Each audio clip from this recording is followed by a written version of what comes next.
I just picked up $75 in rolled pennies from a couple different banks, and this is going to be episode number 84 of our penny hunt and fill series.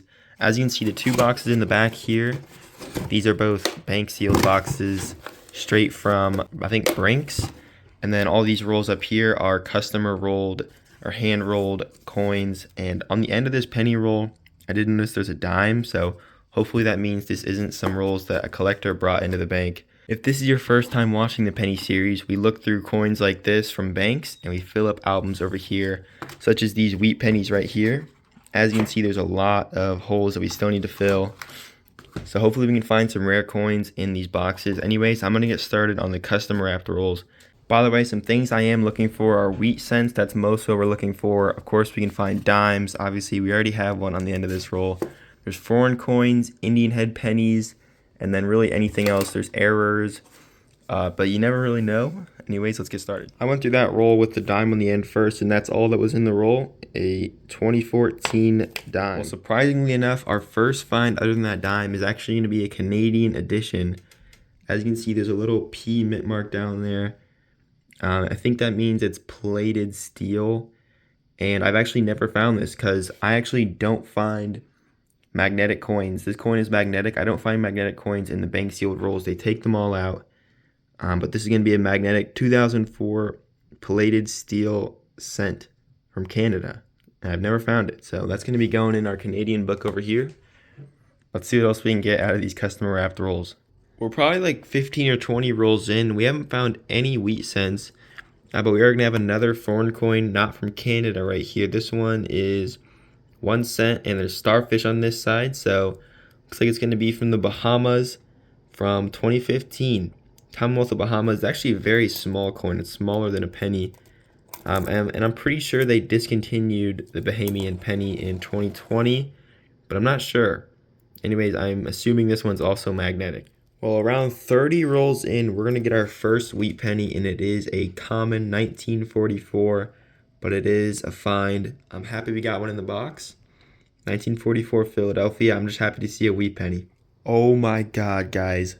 No way, look what we just found. This is our second wheat penny of these custom wrapped rolls. And you know how I was talking about how I don't ever find magnetic coins in the bank sealed rolls? That's why I love custom wrapped rolls so much. Look what we just found. We just found a steel wheat penny. They only made these during 1943, and I've only found one in this. I've only found one in the entire penny series. I actually can't tell if there's a mint mark on there or not, but I'm so excited that we just found this. It's definitely going to be upgrading the one that we had in our album, and it is the second one we found ever. That's super exciting. Because like I said, they take these out of circulation with magnets. Let me just show you the one in our album. I'm pretty sure the one we have is in super bad shape. Yeah, look at this, guys. Here's the one that we found probably like 30 episodes ago now. It's all rusty and stuff because it's made of steel. And here's the one that we just found, and I can't tell if there's a mint mark. I just can't tell. I don't think... If there is, it would be an S, honestly, but I don't think there's a mint mark. Either way, it'll be upgrading the Philadelphia spot, and I'll look at it closer when I have my microscope. But that is an awesome find right there. That makes our second steel cent ever, and we still have about 15 rolls left to go. 8 rolls left in these custom wrapped rolls, and we got a 1946 now from Philadelphia.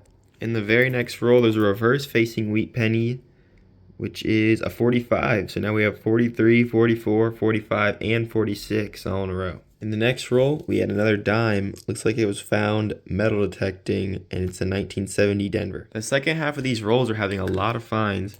Here is a 1944 P. In actually our last roll of these custom wrapped rolls, we're going to have one final wheat penny, and this one's going to be in the 50s, a 1956 Denver. All right, not too bad for a bunch of hand wrapped rolls. I'm super happy we got a steel cent and a couple other wheat pennies. Anyways, let's start now on the bank wrapped boxes. Roll number 5 of our box is going to have the first wheat penny of the box. It's reverse facing 1957 Denver. Well, roll 10 is going to have 2 wheat cents. We're going to have one right up front here, and then I could just see. I actually don't know if this one's a wheat penny, but I can pretty much tell that it is. I can tell that. I think this one might be an old one too. Let's look at the backside first. Oh yeah, that is going to be a super old wheat penny. Hold on, let me look at this one first. That's pretty exciting though. This one is another 57D, and this one I could kind of tell by the edge too because it's so worn down. This one is going to be old. Oh yeah, what is that, a 1916 Denver? Wow. What's that, 109 years old?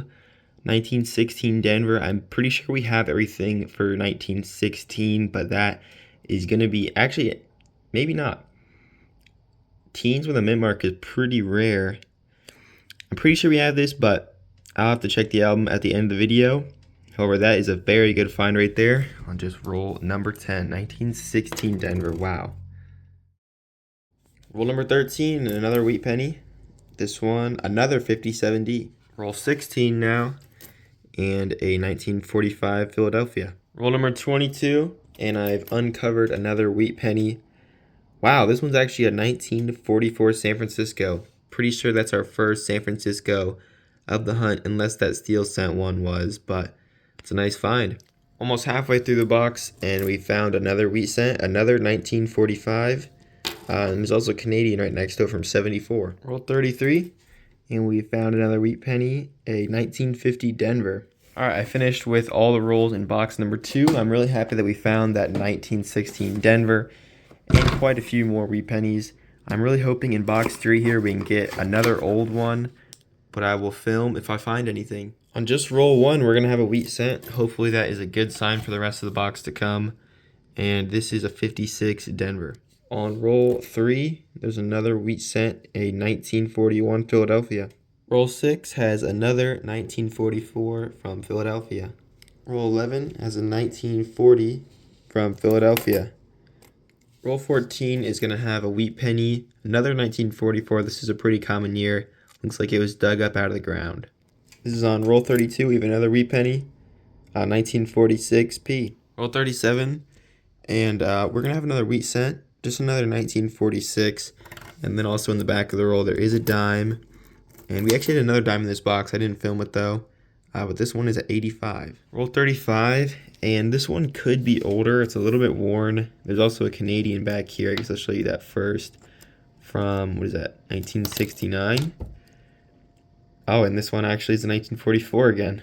We found something that's not a wheat penny or a Canadian or a dime. It's actually a 2000 wide AM variety. If you know, the 2000 is a pretty small area to spot. You usually need a microscope.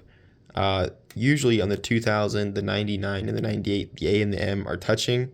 But since they used the die of a proof, some of them have the A and the M not touching, and it makes it worth, in this condition, probably about $10. In better shape, maybe a little bit more. But anyways, it's still a nice variety. Roll 41, and this will make another wheat penny. 1947 Denver. I know we haven't found that one yet. Roll 43, and this is going to be a first of the video, an older Canadian penny. This is a young head. They made these from 1953 to 1964.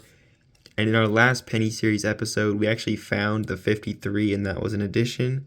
This one is a 1964. Just 4 rolls left in our final box, and another reverse-facing wheat penny from 1941. In the next roll, I found another one. This one from the 50s. We're actually getting a lot more from the 40s this video for some reason. This is a 54 Denver. In the very next roll, there's actually another with a little bit of luster on it. So yeah, this one's going to be in the 50s and 1957D. The end of this box is on fire, although this wheat penny is disgusting. Pretty sure that is a 1950 Denver. All right, that's going to do it for our 3-box penny hunt. We had so many finds. Let me bring you into a wrap-up of the video and put all our finds in order and also put some of them in the books. All right, welcome to the wrap-up of this awesome $75 penny hunt. We found 27 wheat pennies, 19 foreign coins, and 4 dimes. There's all of our dimes right there. Sometimes those get slid into penny rolls on accident. And then here is some of our better foreign coins. We had a Commonwealth of the Bahamas coin, which is something I don't get very often. It's also it's smaller than a penny somehow. We had a 1964 Younghead Canadian, and we had an addition actually with the Canadians. We had a 2004 P, and that is magnetic. As you can see, it is magnetic, unlike a lot of the other coins. Unlike a lot of the other Canadians, actually all of the other Canadians that are not magnetic. And then we had a 2000 wide AM right there. And then starting off with the wheat pennies, our oldest and probably our second best find of the video, a 1916 Denver that is extremely worn down. Love finding really old ones like that. And then everything else was in the 40s and newer, except this is probably our best find of the video. Our best find in a couple videos maybe. We found a steel cent. I'm super excited about this. This is our second steel cent we've ever found on the channel. Actually, the second I found ever. I never found one even before I created this channel. Really the only way you can get them is if somehow the bank boxes that you get don't take out steel coins with magnets, or you find it in a custom wrapped roll. And that's what we did today. So that'll be upgrading the one in our book. And then there's everything else we found in the 40s. And then just a couple in the 50s, not too many in the 50s. So let me go look at the albums now. This one's a pretty obvious upgrade. Here's the steel cent that we found a long time ago. It's all rusty and stuff. You can barely even read the year, although there's only 1 year they made them. And here's the one we found today, and I'm pretty sure it is a Philadelphia mint after looking at it under a microscope. The reason that they did make steel cents, if you didn't know, was because they needed copper for the World War II effort. I don't know why they only needed it in 1943, but as you can see, these are magnetic. So let me go put it in the album. Alright, there it is in the album. Now all we're missing is the 43D and 43S and the 42S, which is not steel. Alright, and there I just added in our edition of our 2004 P, and this is in the later Canadian penny book right here. So that's going to do it for this episode, guys. Thank you for watching if you made it all the way to the end. I'll put a link to my last penny video on the screen now.